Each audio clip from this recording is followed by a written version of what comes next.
Hey guys, my name is Yash and welcome to another video of 5 Minutes Coding by CodeReal. In today's video, we're actually going to be talking about what are variables and we're going to be understanding them conceptually. So let's just get into it. So the question is, what are variables? To answer this question, let's take an example. Imagine the cupboard or wardrobe where you store your clothes and other stuff. It has shelves or compartments that allow you to separately store different kinds of things. Let's say we've stored some books, shoes, and clothes at the locations in the wardrobe shown on the screen. In this case, we've stored 50 books, 10 pairs of shoes, and 40 clothes in the wardrobe.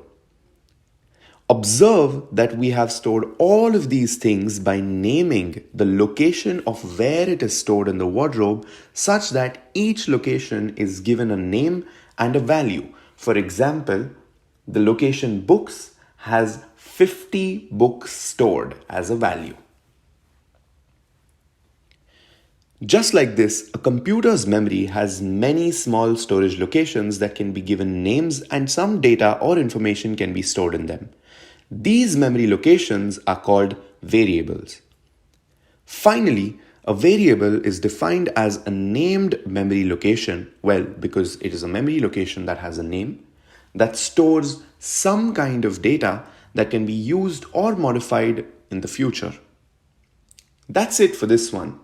Next up, we're going to be creating and using variables in Python. Alright, so that was all about variables. In the next one, we're going to be learning how to code these variables using the Python programming language. Until then, make sure you drop a like, a comment, share this video, and subscribe to our channel 5 Minute Coding by CodeReal, where we post coding videos that are all under 5 minutes. And I'll see you in the next one.